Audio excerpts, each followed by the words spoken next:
हाँ जी, तो नमस्कार भाई सभी को। कैसे हो सारे? उम्मीद करूंगा सब बढ़िया होगे, स्वस्थ होगे, मस्त होगे। अच्छे से चल रही है आप सभी की तैयारी। तो सबसे पहले तो आपको एक न्यूज़ देनी थी। वैसे तो आप सभी को पता चल ही गया होगा। आरआरबी ग्रुप डी 2025 में जो वैकेंसीज आई थी, रेलवे ग्रुप डी की 2025 में विज्ञप्ति जारी हुई थी और उसके फॉर्म भी भरे गए थे। आरआरबी ग्रुप डी की जो पोस्ट आई थी, कितनी पोस्टें आई थी? लगभग 22,000 आपकी पोस्टें आई थी। 22,000 प्लस आपकी पोस्टें आई थी। उसके लिए एग्जाम के लिए आपका जो एग्जाम सिटी है वो जारी हो चुकी है। यानी कि आपका एग्जाम कहाँ होने वाला है वो आपकी एग्जाम सिटी जारी हो चुकी है। तो आप वहां से, हमारा जो टेलीग्राम चैनल है biology king bye Narendra Kumar, उस टेलीग्राम के चैनल पर मैंने लिंक डाला हुआ है। तो आप उस लिंक पर जाकर अपने टेलीग्राम चैनल को ज्वाइन करके और वहां से अपना आपको डायरेक्ट लिंक मिल जाएगा। आप उस लिंक पे क्लिक करोगे तो वहां पर डायरेक्ट आपको लिंक मिल जाएगा जो आपको वेबसाइट पर लेके चला जाएगा आरआरबी की। वहां पर आप अपना एप्लीकेशन स्टेटस चेक कर सकते हो और अपना जो एग्जाम सेंटर आपका कहाँ है, यानी कि अभी सेंटर का नाम नहीं उसमें मेंशन किया होगा, बट आपको सिटी मेंशन कर दी गई होगी भी इस सिटी के अंदर और इस स्टेट के अंदर आपका एग्जाम होने वाला है। ठीक है, तो आपको एग्जाम सिटी का पता चल जाएगा। तो जैसे ही आपको एग्जाम सिटी का पता चलता है तो आप अपनी उस एग्जाम सिटी के दौरान, आपको एग्जाम सिटी पता चल गई तो आप अपनी तैयारी अच्छे से कर सकते हो। जो आरक्षित वर्ग होते हैं जैसे एससी, एसटी, ठीक है, स्पेशली इन्हीं वर्ग के लिए रेलवे एग्जाम के लिए आपको फ्री यात्रा की सुविधा देते हैं। किसकी? फ्री यात्रा की आपको सुविधा देता है। तो जब आप एग्जाम की, वो अपने एग्जाम की जो इंफॉर्मेशन होगी उसकी आप स्लिप डाउनलोड कर लेना। स्लिप आप डाउनलोड कर लेना और उसका प्रिंट निकलवा लेना। प्रिंट निकलवा कर आप उससे, जहां भी आपका एग्जाम है और जो भी जहां के आप रहने वाले हो, जहां के आप रहने वाले हो उसके नजदीक में, जब आपने फॉर्म अप्लाई किया था तो उन्होंने पूछा था कि आपके नजदीक रेलवे स्टेशन कौन सा लगता है, वहां से लेकर और जहां पर आपका एग्जाम है, जिस शहर में आपका एग्जाम है, जब वहां तक ट्रेन जाती है तो आपको वहां तक आने जाने का 3 दिन पहले और 3 दिन बाद में आपको फ्री यात्रा की सुविधा दी जाएगी। यानी कि आप उसमें फ्री यात्रा कर सकते हो, आपको कोई किराया नहीं लगेगा। सर ये तो आपने बहुत अच्छी बात बताई है। एक अच्छी बात मैं आपको और बता देता हूं, वो भी इससे भी अच्छी है। वो बात है, वो इससे भी अच्छी है। और वो बात क्या है? अब सभी बच्चों के मन में डाउट होता है कि सर रेलवे फ्री यात्रा की सुविधा तो देता है, लेकिन वो तो जनरल डब्बे में हमें सफर करना पड़ता है। ट्रेन में 2-4 ही डब्बे होते हैं जनरल के, बहुत भीड़ भाड़ होती है, तो हमें उसमें परेशानी होती है। हाँ, परेशानी होती है। और वही बात है, मैं आपके साथ अपना जो पर्सनल एक्सपीरियंस है वही शेयर करता हूँ, क्योंकि मैंने भी रेलवे के एग्जाम दिए हुए हैं। तो मैं आपको एक चीज बताना चाहूंगा, अगर आप उस असुविधा से बचना चाहते हो, असुविधा से बचना चाहते हो कि हमें भीड़ भाड़ में सफर नहीं करना, हमें थोड़ा एक मतलब रिजर्व सीट चाहिए, वो भी फ्री में, तो वो भी आपको मिल सकती है। वो कैसे मिलेगी? आपने स्लिप डाउनलोड कर लेना अपनी, ठीक है, साथ में अपनी 2 फोटो और एक आधार कार्ड की फोटोकॉपी, आधार कार्ड की फोटोकॉपी लेकर नजदीक की रेलवे स्टेशन पर आपको चले जाना है और वहां पर जाकर उनको बोल देना है कि हमारी स्लीपर की सीट बुक कर दो। किसकी?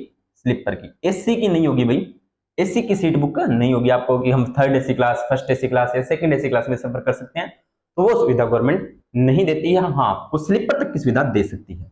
डायरेक्ट जनरल में आप सफर करना चाहते हो तो आपको ये काम करने की जरूरत नहीं है। सीधा आप ट्रेन में, जहां पर भी आपका एग्जाम है, डायरेक्ट ट्रेन में बैठ जाइए। आपको कोई टिकट चेक नहीं होगी वहां पर, आपको कोई रजिस्ट्रेशन, कोई पहले टिकट वगैरह कुछ नहीं करवाना है। बस आपके पास एडमिट कार्ड है, किसी मर्जी ट्रेन में आप सफर कर सकते हो, उसके बीच में जो भी आपका नजदीकी रेलवे स्टेशन है और जहां पर आपका एग्जाम है उसके बीच में, ठीक है। और अगर आप स्लीपर में एक मतलब कंफर्टेबल के साथ अपना सफर करना चाहते हो, भी हमें कोई डिस्टर्ब ना करे, हमें भीड़ भाड़ में नहीं रहना, उस टाइप से आप स्लीपर पहले बुक कर लीजिए। फॉर एग्जाम्पल, जो 2024 वाली भर्ती थी उसका मैंने एग्जाम दिया था, सॉरी एनटीपीसी का जब मेरा एग्जाम था तो मैंने ये चीजें ट्राई की थी।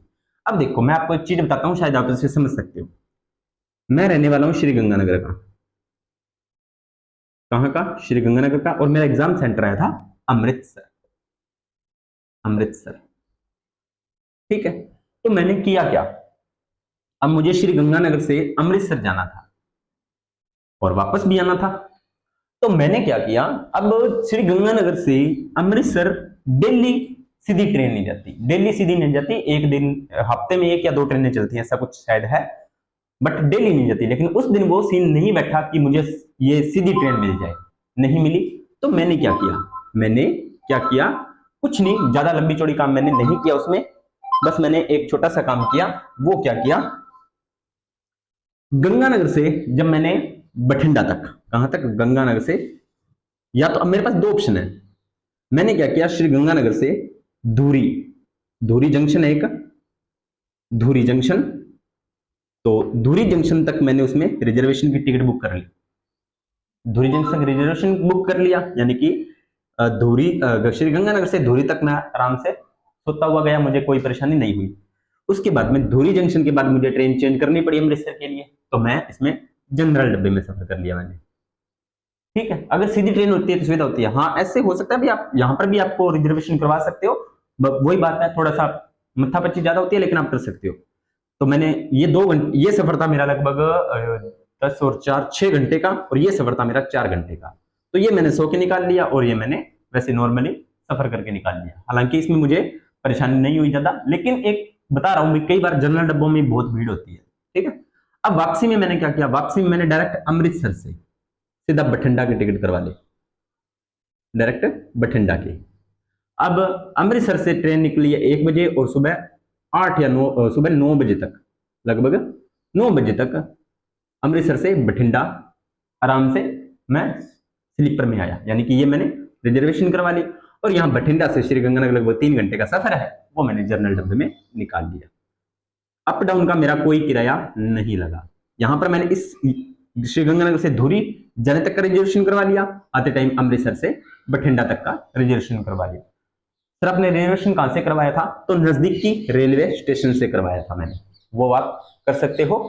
ठीक है, ये तो हो गया आपका। तो जिस बच्चों ने ये अपनी एग्जाम स्लिप है वो आप डाउनलोड कर लेना, और ये काम भी कर लेना। और अगर इस क्लास को देखने वाले, क्योंकि इसके थंबनेल में आपको पता होगा कि नहीं लगाया होगा मैंने, इसमें थंबनेल में ये इन्फॉर्मेशन मैंने नहीं दी होगी, थंबनेल में ये इन्फॉर्मेशन आपके लिए नहीं है, फिर भी मैं चलो आपको बता दिया है। ठीक है, चलो थंबनेल भी लगा देंगे, थंबनेल भी लगा देंगे। ठीक है, अब इसके साथ एक बात मैं आपको और बता देता हूं, वो क्या है, जिन बच्चों की तैयारी बहुत अच्छी है उनको मेरी तरफ से ऑल द बेस्ट, और जिन बच्चों का अभी एग्जाम है, उन्होंने पता नहीं है अभी हम तैयारी कैसे करें, कभी तैयारी नहीं शुरू की है, तो रिवीजन मैं कह सकता हूं उसे, रिवीजन, या एक बार जिन्होंने तैयारी की उन्होंने रिवीजन के लिए, और जिन्होंने तैयारी नहीं की है, तो देखो बिना तैयारी के तो एग्जाम नहीं क्रैक होता। मैं ऐसे नहीं कहूंगा आप मेरी क्लास में देख लो आपका एग्जाम क्रैक हो जाएगा, नहीं होगा। अब पहली बार एग्जाम क्लासेस देखोगे, 10 दिन बचा है एग्जाम के, 10 दिन तो बचे नहीं, 7-8 दिन बचे हैं, और आपको कि हम एग्जाम क्रैक कर लेंगे, तो वो तो मैं ऐसे झूठी अपने व्यू बढ़ाने के लिए झूठी बातें नहीं करूंगा कि हाँ 1 दिन में एग्जाम क्रैक करो, 2 दिन में, नहीं होता, ऐसा कुछ नहीं होता। आज मुझे भी 10 साल हो गए हैं तैयारी करते हुए, एग्जाम क्रैक हुए हैं, रेलवे के हुए हैं, बैंकिंग के हुए हैं, नेट जेआरएफ हुआ है, असिस्टेंट प्रोफेसर हुआ है, राजस्थान के 2-3 एग्जाम क्रैक हुए हैं, फाइनल तक नहीं पहुंचे, किस्मत ने नहीं साथ दिया। ठीक है, लेकिन मैं आपको जो बताना चाहूंगा, आप 25 नंबर की आपकी साइंस आती है, आपको ध्यान में हो तो, कितने नंबर की, 25 नंबर की, जो अपने चैनल पर मैंने पूरी की पूरी डाल दी। ठीक है, 25 नंबर की रीजनिंग आती है, कितने नंबर की, 25 नंबर की आपकी रीजनिंग आती है। तो रीजनिंग मैंने पूरी नहीं डाली है, लेकिन लगभग 9 या 10 टॉपिक मैंने रीजनिंग के भी डाल दिए हैं, वो भी आपके 10-15 नंबर का काम कर सकते हैं। ठीक है, तो ये भाई आप इतना काम तो करके जा ही सकते हो, फ्री ऑफ कॉस्ट सारा कुछ मिल रहा है, तो दिक्कत कहाँ पे है। ठीक है, तो आप कर सकते हो उसको। और कुछ आपको इन्फॉर्मेशन चाहिए तो आप कमेंट सेक्शन में बता देना, मैं आपको उसका रिप्लाई दे दूंगा। ठीक है, तो अगर आप अपनी एग्जाम स्लिप चेक करना चाहते हो तो टेलीग्राम चैनल पर अपना लिंक मैंने डाला हुआ है, वहां पर आप जाकर उसे चेक कर सकते हो। तो ये छोटी सी जानकारी थी आपके लिए, और आपको जानकारी अच्छी लगी होगी। अगर जानकारी अच्छी लगी हो तो वीडियो को लाइक करना है, शेयर करना है, कमेंट करना, और चैनल को करना है सब्सक्राइब। तो मिलते हैं नेक्स्ट वीडियो और नई जानकारी के साथ, तब तक आप सभी का धन्यवाद।